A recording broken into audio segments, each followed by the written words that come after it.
dog. I'ma dive on the floor, go try to block every shot, and I'ma be physical with you the whole game. You know Stu gonna be physical with you. When you think of the Pistons, you think it's just hard work and just gritty basketball. That's just the identity you gotta have when you put on that jersey. I'm not your average breed of K9. Not a good dog, I'm bad boy for life. I set the tone, don't care about no tick. Let it be known, I get my respect. Come in the lane and see I don't bluff. If you retaliate, that's on ya. Talking pundits, I hear your shade. Talking that shop, you must run this way. If the dog palm, mess around, find out,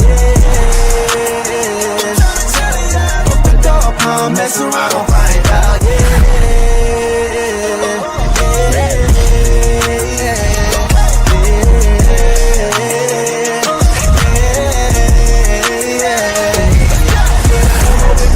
for some barbecue sauce, boy, you better cough a hill, cause I'm like that. When you're real for some barbecue sauce, boy, you better cough a hill, cause I'm like that. Mess around, find out.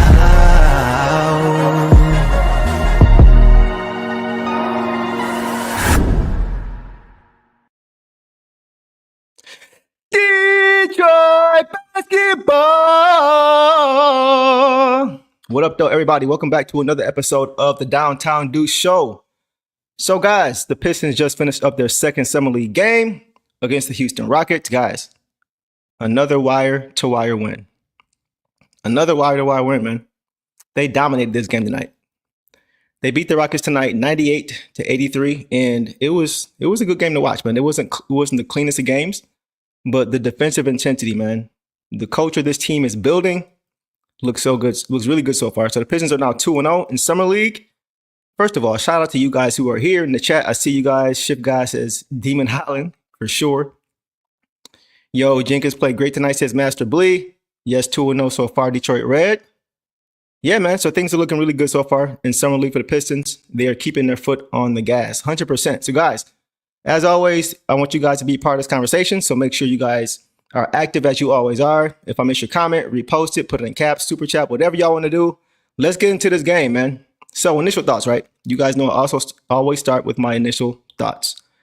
So, to start this game, the Pistons rolled out their same starting lineup of Daniss Jenkins, Chaz Lanier, Holland, Bobi Klintman, and Tolu Smith. And like I mentioned, man, like last game, the Pistons looked like the more talented team. Up and down the roster, you could just see they were just the more talented team. And in both of these games, as I mentioned, guys, they're getting it done defensively. They gave up 83 points tonight. They only gave up 86 to the Knicks last game. So they kept both teams in the 80s, and they're really clamping and locking down and committing to the defensive end of the floor, regardless of who's on the court, right? The starters, the reserves, it did not matter. And I'd love to see that. And they jumped on the Rockets early in this game, just like last game. And even though in the second quarter, they did let their foot off the gas a little bit, right? But they locked back in and went up double digits by the half. And they were really in full control of this game from beginning to end, man. So it was good to see the defensive intensity was there. Yes, Kenyatta, shout out to G-Mac Cash. The Pistons won again, for sure. So, yeah, man. So let's go ahead and take a look at some box scores, and we'll see how these guys perform individually, and we'll have some closing thoughts. Also, the Pistons squad was back in the building again, and they were really all enjoying watching this game. So once again, it's good to see all these guys supporting each other, helping each other, just really trying to get these guys up to speed. So that way, at some point, hopefully they can contribute at the next level. So let's start with Holland when it comes to the box. Tonight, guys, Holland had 15 points on 5 for 12 shooting, 2 of 6 from 3, 3 of 3 from the free throw line, 1 rebound, 3 assists, 3 steals, and 1 turnover in 28 minutes. So, guys, tonight, Ron pulled out the headband, right? Pulled the headband out, and he got the action started early in this game. First play of the game, he had a nice drive and lob to Tolu Smith for a throwdown. And, guys, watching this play, I got to tell you, it felt like deja vu. Just the design of the play looked very, very similar. It looked a lot like the first play of Summer League, if you guys remember, 3 years ago when Jaden Ivey, right, got into the paint and tossed a lob to JD back in 2022. It looked like the same design, same execution, same outcome. And he had another nice lob to Bobi Klintman in the first quarter. So Ron is really showing more and more the ability to be able to make plays for other guys, right? We're seeing him given more opportunity, more responsibility because he is the leader and best player on this team. And it's nice to see him slowly adding more and more to his game. We said it before. He may not be doing all the things he's doing right now in the, when the season starts that he's doing right now, but it's just nice to see him getting the opportunity. And when being given the opportunity, taking advantage, and more times than not, making the right play and being successful out of it. So also, man, Ron looks really, really comfortable with that jump shot. That jump shot is coming. He only shot 2 for 6 from 3, but you just see the confidence. He's catching and he's firing. And his shot does look more fluid, right? We talked about that last show. And he's knocking down, all of his shots look good. I think only one of them where it was a broken play, shot clock was low, and he took a pretty much desperation shot. Aside from that, all of his shots look good, even the misses. So the confidence is there. And for him now, it's just reps. It's just reps, practice, working with Fred Benson, getting that shot more and more tight, and he's going to be a pretty solid shooter from 3. I think I see him around 32, 33% at the end of next season from 3-point range. That's what I see. And then the following season, I can see going up even more. So yeah, he didn't have the same offensive output that he had last game, but it seemed to me, you guys can let me know what you think, but it seemed to me like the game plan this time around was for him to look to get guys more involved offensively, right? Try to help other guys get involved, help other guys get comfortable. And we saw him doing that. So he looked good doing that as well. We saw he had 3 assists to go, 3 steals. So he did a little bit of everything tonight. It wasn't the 28-point explosion he had in game 1, but he still played a good game. He didn't hurt the team. He was solid on both ends. Defensively, he was wreaking havoc, getting steals and getting out transition and getting, breakaway dunks, a lot like he did last year in the regular season in the playoffs for us. So yeah, man, he's just showing more and more. Guys, he had a nice up and under scoop too for an and 1 finish. He's just showing more and more of his ability to be able to just get downhill and just finish through traffic, man. And, I think last year he had a breakaway dunk where he actually dunked all over somebody. So we know he can do that. But now if he's able to knock down his jump shot with more and more consistency, which looks to be getting more and more consistent by the game, he's got a chance, guys, to be a really, really good player, man. So Ron Holland, once again, played a pretty good game. It's Black says, I love seeing the confidence that he's shooting with. Yes, absolutely. Henry Moon says, Ron is still a kid that has no ceiling that I can see. Absolutely. Absolutely, bro. He's just scratching the surface. He just turned 20 years old about 2 weeks ago.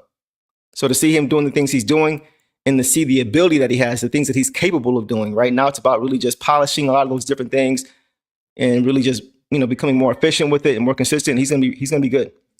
It's Black also says, Daniss needs a bigger role this season. 100%. Since you said that, let's go ahead and get to Daniss Jenkins, man, because I was going to save him for last, but you brought him up. So let's go ahead and talk about Daniss Jenkins, man. Daniss Jenkins tonight, guys, what did he finish with? Daniss Jenkins had 23 points. 23 points, guys, on 7 for 10 shooting, 3 or 4 from 3, 6 for 6 from the free throw line, 2 boards, 6 assists, 2 steals, 1 block, and 1 turnover in, once again, 23 minutes. 23 minutes, man. This dude is being he's playing very, very efficient basketball. And he is, man, he's really, really, he's surprising a lot of people. But guys, I got 4 words when it comes to him for this game. Player of the game. Player of the game. Easily. I said last game that he was one of the best players in the court. Tonight, he was the best player on the court. Hopefully now you guys can all see why I was so high on him last year. Like, I called it right. Y'all got to give me some credit for that, but I called it right. We talked about this last year. I saw this with him last year. He didn't look quite as good as he does now, quite as effective as he does now, but I saw a lot of these things that he's doing now put on display last year. So Daniss Jenkins, man, he's a certified baller. He could not be bothered this game at all, right? He saw Reed Shepherd, the Rockets point guard, on the other end of the court, and he smelled barbecue chicken. He had 20 points by halftime. So second half, he was really cruising. The game was out of reach. Other guys got an opportunity. He didn't play as much, but he made his presence felt early, man. He came into this game, it looked like he was licking his chops, man. To be honest, he was cooking Reed Shepherd the whole game. Entire game, man. Medium well, just cooking him. Like, you could see that Daniss took this matchup personally. He had a real chip on his shoulder, and he was attacking Reece Sheppard all game on both sides of the ball, man. We talked about him picking up 20 or 94 feet, right? He was denying Reece Sheppard the ball on the inbound, picking him up 94 feet.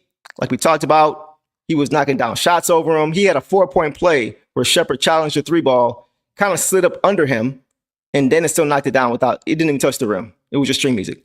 And it was a flagrant foul called on that. He had the free throw, knocked that down.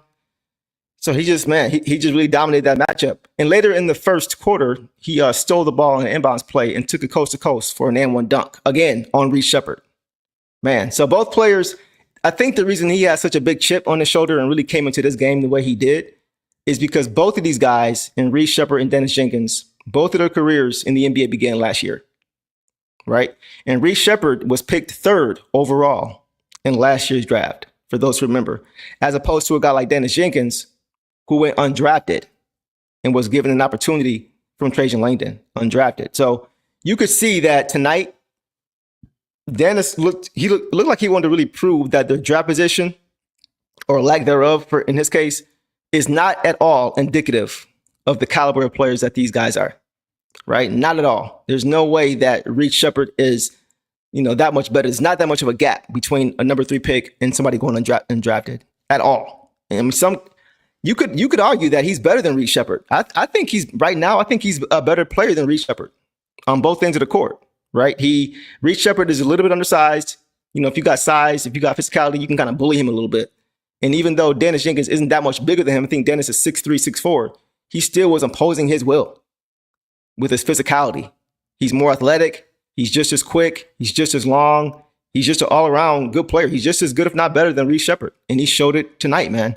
And I said it before Summer League started, guys. I said it multiple times before Summer League started that I would not be surprised if Daniss Jenkins finds his way onto the Pistons roster next season, right? Possibly as another insurance point guard, maybe even a backup point guard. And we have Cade that's going to be the point guard. We know J.I. is going to slide to the one when Cade sits down to play the point. We have guys like Karis LeVert who can handle some point guard responsibilities, right? We got guys who can do it.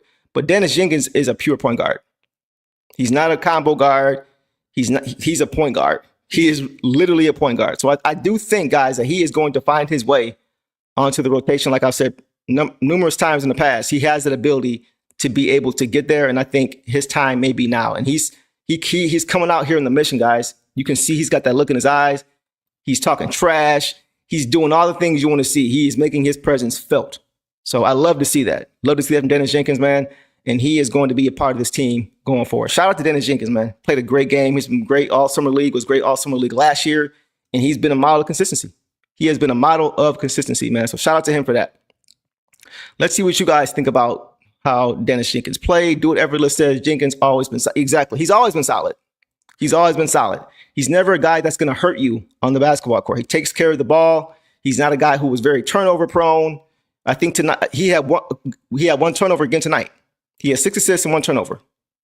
Last game, I think he also had 1 turnover in about the same amount of minutes. So he's continuing to show that he can take care of the basketball. He can be a floor general. When the ball is in his hands, you're not concerned. You're not worried about him turning it over or hurting you. And he not only does that, but he can make plays for himself and for others. We see that. And he does a lot of things that you really can't scout for as far as turning guys over, right? And getting after guys and getting easy points on the other end.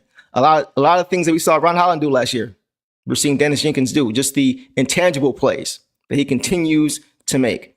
Chess Reddy says, all they wanted to talk about was Reece Sheppard. Exactly. And guess who heard it? Daniss Jenkins heard it. He heard it all last season. Like these guys, they pay attention to things like that, where other guys were drafted, how they compare, how they stack up to them. And when they see them on the court, they want to prove that, yeah, I should have went before you. I should have been picked before you. And I think Daniss Jenkins came into this game looking to show to everybody else that there's no way he should have went undrafted. Not saying Reece Sheppard should have went 3rd, but when it comes to Daniss Jenkins, he seems to have wanted to come out to prove there's no way I should have went undrafted. You guys slept on me. And as of right now, everybody is wide awake as they're watching him play the way that he's playing. So shout out once again to Daniss Jenkins, man. It's really good to see him progress and continue to just get it through the mud, man. Like just continue to grind, and stay ready so you don't have to get ready. And as of right now, he's showing that he is ready. It's Black says he might be better than Sasser. So here's the thing. I think it's apples and oranges, guys, because first of all, Sasser's not a point guard. If Sasser was 6'4", 6'5", he would be considered more of a Chaz Lanier type player, not a Daniss Jenkins type player. But because Sasser's only 6'1", 6'2", he gets pigeonholed into that point guard spot. But he's not a point guard. He's a shooting guard. He's a scoring guard. And Daniss Jenkins is a point guard. So that's the difference for me. I don't think they're going to be really fighting each other for minutes. But I do think that Daniss Jenkins brings more of a need right now that the Pistons may have as far as just having a pure point guard. The Pistons have shooting guards on this team. We've got guys who can play shooting guard. We got Caris LeVert can play shooting guard. Duncan Robinson can play shooting guard. Cade can play shooting guard. J.I. is going to play shooting guard. Chaz Lanier can play shooting guard. So we have guys who can play the shooting guard position. But when it comes to point guard play, I think there's more of a need there. We've heard a lot of fans asking what we're going to do at backup point guard. And we talked about this last show.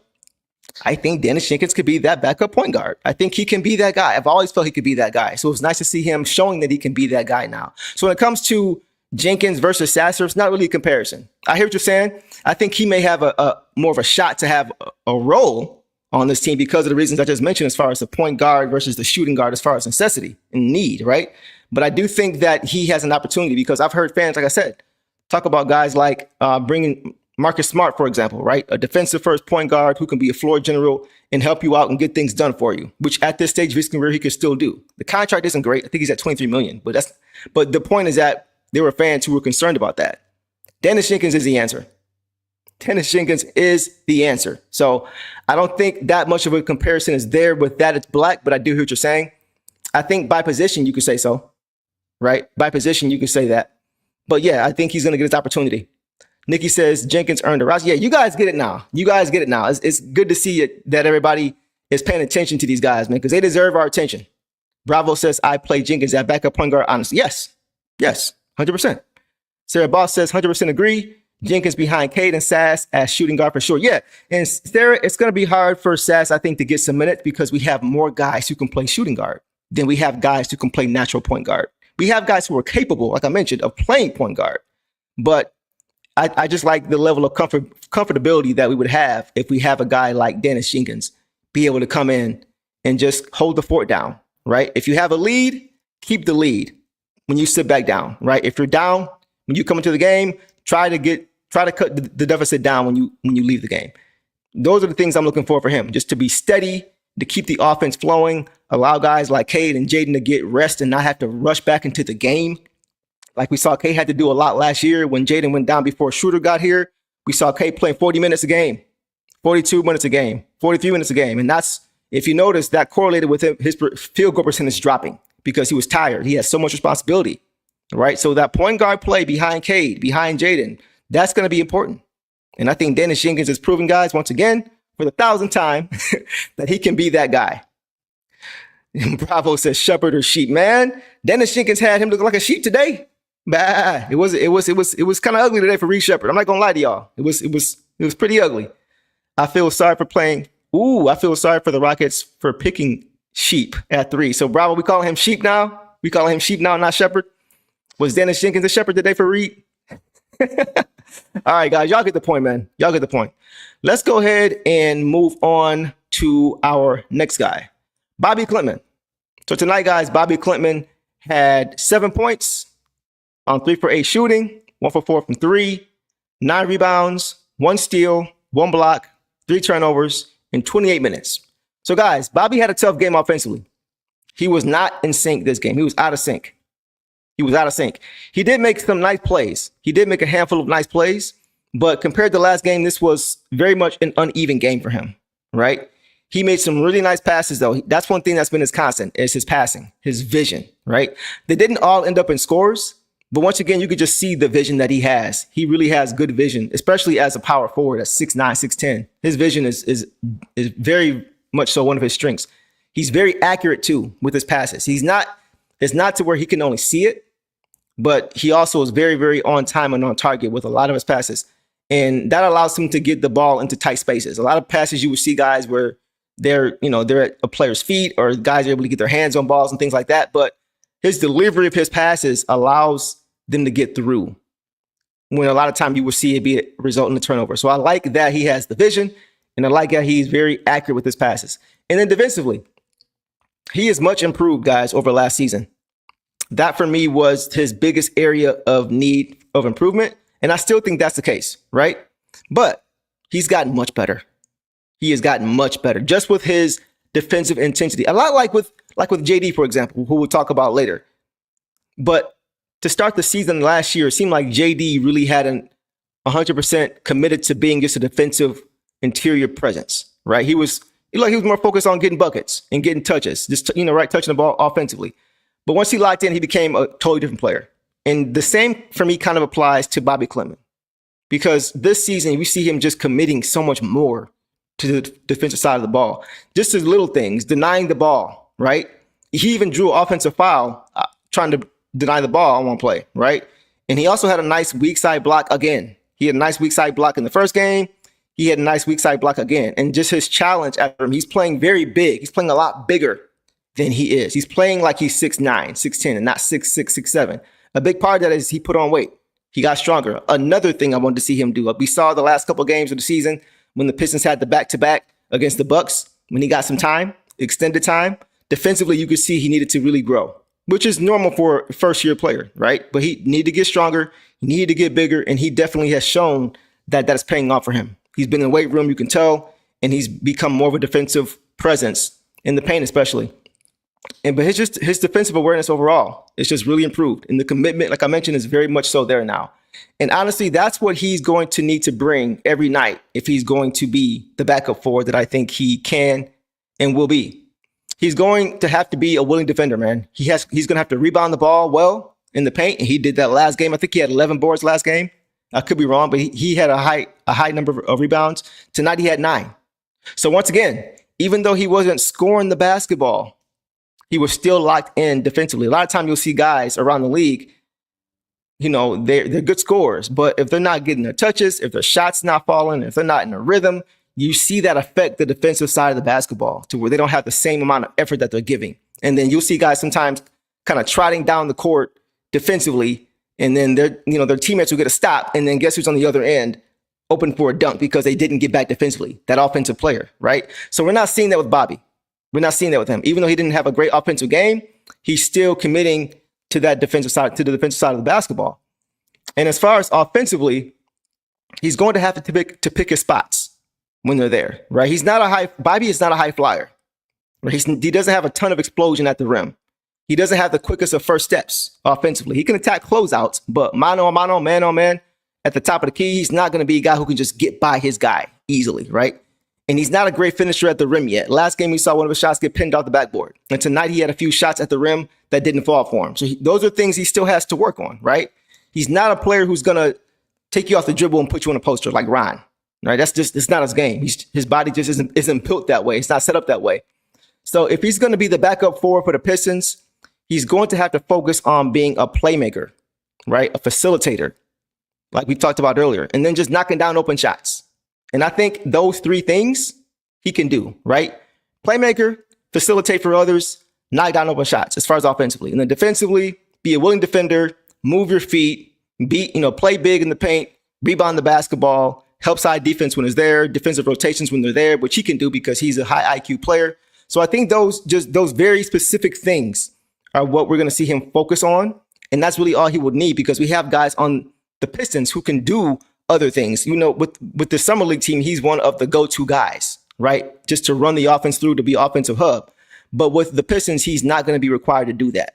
And he can just then focus on those individual things. And I think that is going to make him a better player because he's not going to be put in positions to where he's kind of out of his depth, so to speak, right? So he's going to be just fine, I think. Nikki says Bobi needs to focus on defense, and exactly. And rebounding. Right, the rebounding part is part of defense, but the rebounding piece is very important too. But Nikki, I 100% agree with you. Defense and knocking down open threes is what's going to keep him on the basketball court. And if you guys remember, who was the guy who I had him replacing? Who was the guy that I said he could take his minutes? Bobi Klintman. Simone Fontecchio, right? And what were we asking from him last year? To focus on defense and knock down open threes. Like it's literally that, right? So from watching these 2 games, you guys let me know, do you guys think that he could do a better job of doing those things from what you see? I know it's just Summer League, but for those who are just getting introduced to Bobi this year, look at that. Say, can he fill that role and do that to a higher level than what a guy like Simone Fontecchio, who left, who was the backup for last year, did? That's the question. And I think he can answer those questions with a resounding yes, because he can also do other things when you need him to, like play make, right? Like handle the ball at times. So I do think that he is going to be an upgrade at that backup for a spot, because we know last season Simone Fontecchio was asked to play defense and knock down shots. He was solid defensively. He always tried defensively, right? He tried to stay attached, but he could not knock down open shots. And not only was he not knocking down open shots, but he was trying to do the things that he can't, that Bobi can, like trying to get to the hoop, right? Putting the ball on the floor, making plays for others. You see so often Simone would turn the ball over in those situations. But Bobi Klintman is a guy who you can trust with the ball in his hands in those situations. So he's a guy that just gives you more of what you're looking for at that backup for a spot. I think a lot of us were hoping that Simone could do those things last year, considering what he had did the previous season in the back half of the season when the Pistons traded for him. It looked like he was able to do a lot of those things as far as putting the ball on the floor and making the right pass out of it and consistently knocking down shots. But he just, for whatever reason, last season was not able to. So we have a guy in Bobi Klintman who can do the things that we were hoping that Simone Fontecchio could do coming into last season. So overall, I think Bobi played solid. Not the best of games for him, but once again, you can see the things that you're going to be asking for him to do.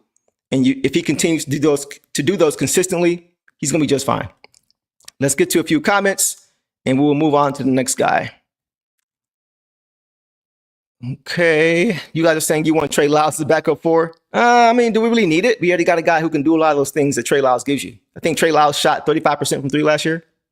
So if Bobi can shoot anywhere near that, he does a lot of the same things that Trey Lyles does as well, right? He's a good rebounder, can stretch the floor, good team defender, right? A lot of the things that you get from Bobi, is what Trey gives you.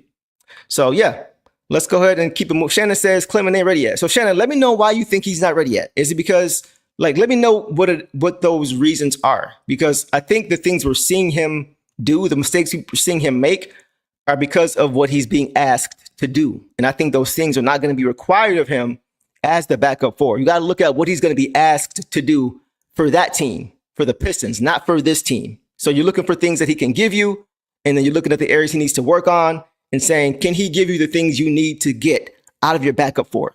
He doesn't have to do everything well, right? Just got to do a few things here and there at the next level well. He does those things, he'll be just fine in my opinion. But Shannon, if you want to pop back, let me know what you think about that. Let's go ahead and move on, guys, to Chaz Lanier. So, guys, Chaz Lanier looked like the Chaz Lanier from Tennessee last year in this game, right? He looked a lot more comfortable. Tonight, Chaz Lanier had 14 points on 5 of 14 shooting, so he didn't shoot well, but we're going to get to that. He shot 4 of 11 from 3, 3 rebounds, 2 assists, 1 steal, and 1 turnover in 25 minutes. So tonight, like I mentioned, he just looked a lot more comfortable and confident. It looked like he had a game under his belt this game. I said it before, it looked like after the last game or during the first game that he looked a little bit nervous, a little bit jittery, right? But tonight he looked a little bit more in flow, a little bit more comfortable and confident coming into his game and letting the game kind of come to him instead of just forcing shots. And that's what I said, last show. He was a little bit tight early. He airmailed his first shot, I think, the first game, which that's not characteristic of him. We know he's a shooter. So when you see him doing that, that's how you know it's something else going on. But tonight he was much more comfortable. He was not hesitating at all. He wasn't thinking. He was just firing. He was catching and shooting. If he was open, he was shooting. You even heard the announcer say, you can't go under. You can't go under. You can't go under. Stop going under on him. So they already realized that this dude is a shooter. Like as soon as he was catching the ball off screens, he was just firing. He was not thinking twice at all. He was just getting them up. And a lot of them guys were not touching the rim. They were just going straight in. Swish. String music. He's got a very pretty jump shot. He's got a beautiful looking jumper, man. And when he catches that thing in rhythm, he's a guy that can get hot in a hurry. So I do think it's possible that watching him playing 4 years in college, and I believe he's 21, 22. He's a little bit older, more experience, at a higher level. I think he can contribute as early as next year, especially with guys like Malik Beasley and THJ departing. I think the Pistons could really benefit from having the scoring ability off the bench from a guy like Chaz. And I think as the season continues to progress and he learns his role and becomes more comfortable in it, he's going to get more and more confident, and those shots are going to go in a lot more than they don't. So we'll see. We'll see. But yeah, Chaz looked good. He looked good overall, man. I was really happy with what I saw from him. Continue to get those shots up, right? Continue to get them up. It's a summer league. This is a time to get into a flow. This is a time to get comfortable on both sides of the ball. Those are things you want to see. And tonight, it looked like somebody probably talked to him and said, hey, bro, just play your game. Just play your game. And tonight, he looked like a totally different player. So it was good to see that. Detroit Drew says that, yes, he's got a very quick release. Very quick release, man. Tara says, Chaz needs to shake off the first game jitters. You get it. 100%. 100%. Shannon says, do you think Chaz will start on the G? It's a good question. It depends. You know, I'm going to say yes. I'm going to say yes. I'm going to say yes, especially because, I think he will. I think he will, especially with a guy like Daniss Jenkins moving up. Potentially, as I see Daniss Jenkins moving up, to the NBA playing with the Pistons next year, I think that will open up a guard spot. I think we may see Chaz also getting a couple minutes here and there at the point guard spot just so he can become familiar with it. But I think he has the ability for sure. He has the talent. And that's why I want to see him really just kind of get into a flow now. So that way, when Summer League comes around, he'll be much more in a rhythm to be able to pick up where he left off from Summer League. Good question, Shannon. Ray says, yes, he might do some time in the G League. I can see that for sure. And there's nothing wrong with that. Nothing wrong with that, man. You guys got to remember, a lot of guys who get drafted 37th overall, a lot of them don't really have roles at the next level, right? So I know it's a little bit different when it's your own pick. Regardless of where that pick is, it could be pick 60. Like when we got Luka Garza, some people saying, oh, he's going to be a star. It's always different when it's your guy, right? But I don't want to put too much expectation on him too soon. But I do think he's out to prove that he is better than pick 37, right? I do think he's better than that. So we'll see. But I would not mind him at all doing, getting some time in the G League, getting familiar more so with the offense, being allowed to make mistakes. Because, next season, the Pistons, their agenda is changing, right? Their expectations are changing. So you may not have as much room to be able to play through mistakes, right? It's kind of go time. This team knows who they are. They know their identity. They know how they want to play because they've had time to do it. They've had a year under the belt, most of these guys, at least, to play with each other, to get familiar with the offense, with what coach wants, all those things. A guy like Chaz doesn't have that off rip.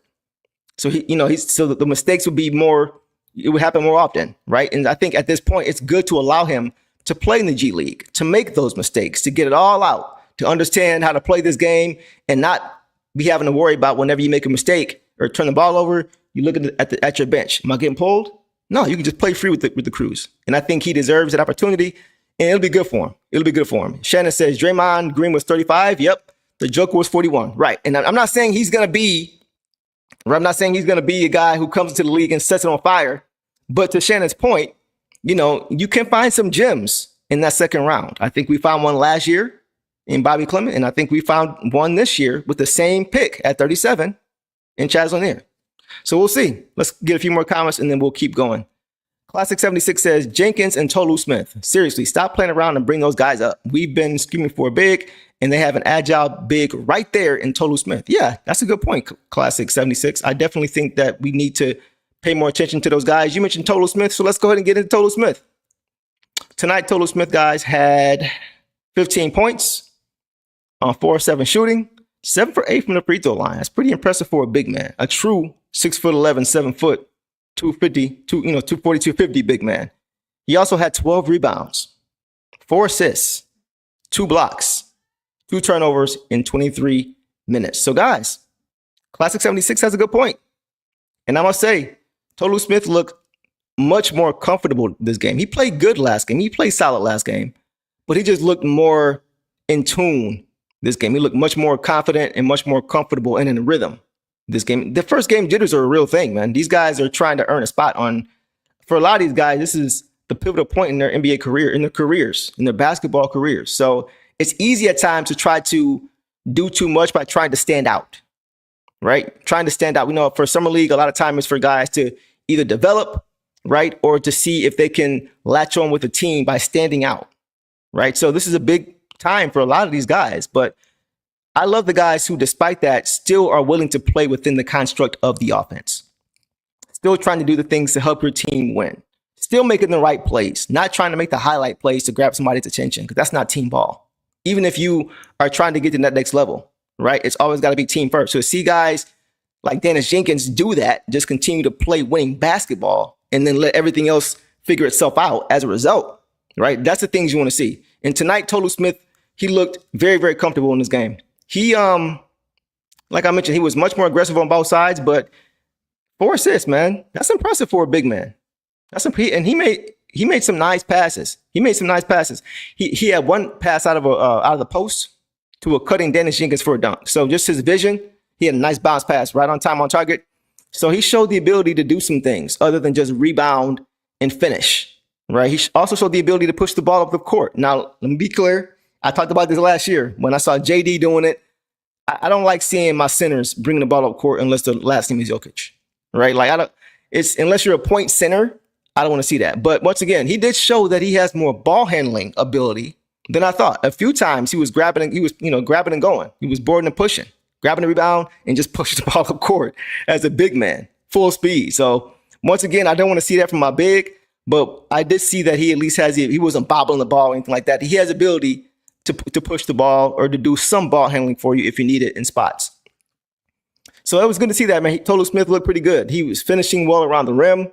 He was defending the rim or defending the paint pretty well, blocking some shots. He did a lot of good things that you want to see from your big man. So I wouldn't be surprised if he's given an opportunity. I don't know if he's going to have a role at the next level, but I think it may be opportunity for him to continue on.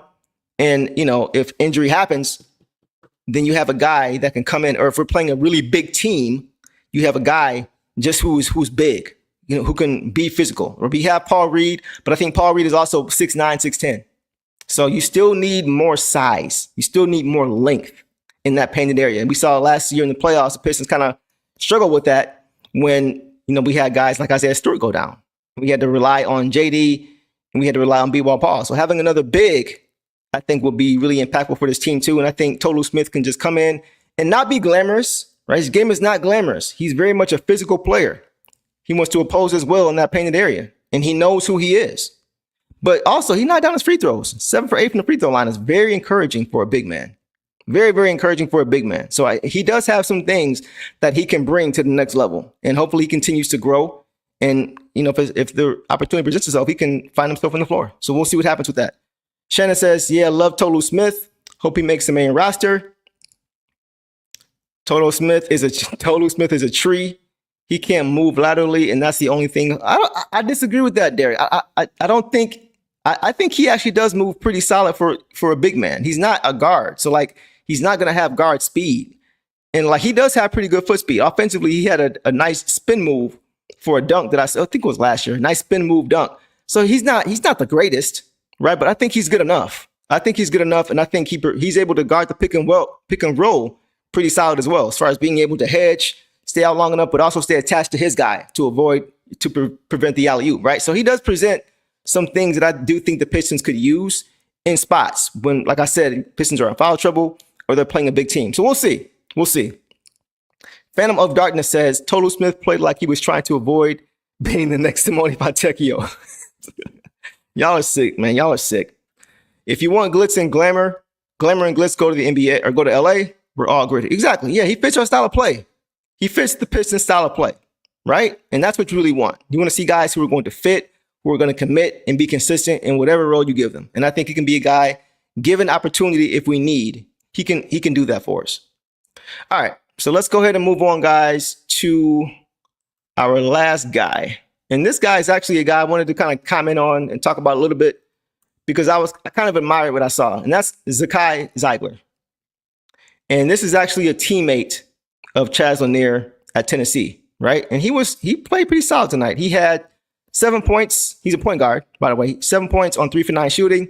He did not shoot well from 3, 0 for 3. 1 for 1 from the free throw line, 1 rebound, 2 assists, 1 steal, 2 turnovers in 17 minutes. So he was solid.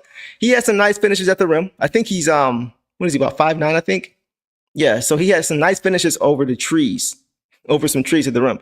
He had a nice floater in transition too, but he had defenders flying at him, and he has the ability to be able to float that ball up just high enough to get it over defenders. Like I mentioned, he's only 5'9", but he's tough, man. He's a fighter. He battles. He's really scrappy defensively, which you kind of have to be. You got to be that in order. When you're that size, you have to bring something to kind of negate that lack of size, right? And I think he tries to bring that. you saw him also, like we saw Daniss Jenkins, we also saw Zakai pressuring Reed Shepherd, pressuring him, 94, getting up into him, and he took the ball away from him on one drive, just took it away. So I personally, guys, I love guys like Zakai because when I played in high school, right, a lot of time I was the smallest guard in the court, the smallest guy in the court at 5'8". So I understand how much tougher it is for you when you're undersized, right? I understand how much harder it is for you to be successful while playing. And guys like him really are inspirational for me. So I like seeing him play. I don't know what his role is going to be for the Pistons. I think it'll be really, really tough for him to be able to latch on just because of how many guards we have and adding his teammate, right, and Chaz Lanier. So I wouldn't be upset if he was given an opportunity with the Crews next season. That may be the other guard you see playing along with a guy like Chaz Lanier. That would make sense. You have your point guard right there with you. You played with him, right? Continue it on. Not just play Detroit-style basketball, which is very similar to Tennessee-style basketball. Tennessee loves to get out in transition after playing really tough defense, right? So I could see a guy like Zakai playing with the Crews, playing in a comfortable role right alongside his backcourt mate and Chaz Lanier. I think that'd be good for both of them. And to be able to learn this offense and defense together, I think that'd be great. So I could see that being the case for Zakai, and I hope that he gets the opportunity. Let's get to a few more comments, guys, and then we will get out of here. Oh, before we do that, Jalen Duren was also interviewed during the fourth quarter. And all the guys, like I mentioned, all the guys were there, right? The same guys who were there for game one, as far as the Pistons squad, they were all there for game two. And JD was interviewed during the fourth quarter, like I said, but one thing that he said that the Pistons is he said that they've all bought into the defensive culture, right? The starters, the reserves, the guys in Summer League, the guys in Motor City Crews, they all bring the same defensive mindset. And that's something that is instilled by your coach. That is something that is instilled by your president, right? And so it was just nice to see that. And JD also said that everybody is holding each other accountable and that they're looking to get to another level next season. And he said that everybody is working hard and that he's really looking forward to the next season. He said it a couple times. So it was good to see all those guys there once again, showing support for the young guys, helping these young guys kind of get to that next level and understand what they're looking at on both sides of the court. And yeah, it was good to see that, man. So I see you guys talking about Bryce. Bryce, we'll get to, let's do Bryce too. I didn't get a chance to really look too much at him, but we'll take a look at what he did. Now he has 10 points on 4 for 9 shooting, 2 of 6 from 3, 2 rebounds, 2 assists, 1 block, 1 turnover in 13 minutes. So guys, I have not really done looked at a lot of film on Bryce Williams, but I did like what I saw from him, right? I did like what I saw. Once again, I don't know how much of a role he's going to have with this team, but I think he's another guy who could, transition over to the Motor City Crews. I think all these guys, if they stay together, can really become better individually and as a team, learning the offense and things like that. They can really hone their games in playing with guys they're familiar with. So I hope that he gets an opportunity as well. And also Trevor Keels, right? Trevor Keels, TJ Bickerstaff, like all these guys.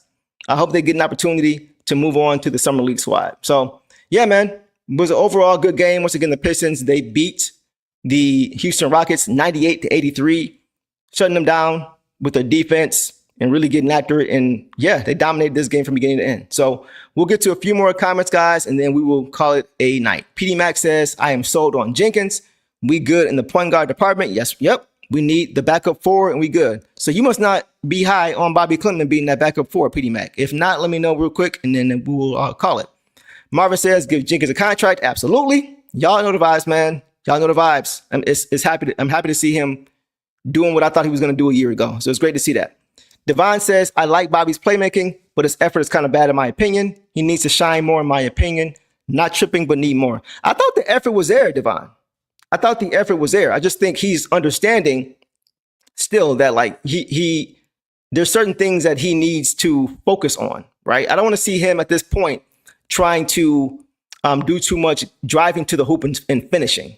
I like him driving to the hoop, attacking closeouts, and then making the right play once the help comes. That's what I like him doing, right? But I did see a few times when he had the ball at the top of the key, he was moving it. He wasn't trying to force the issue.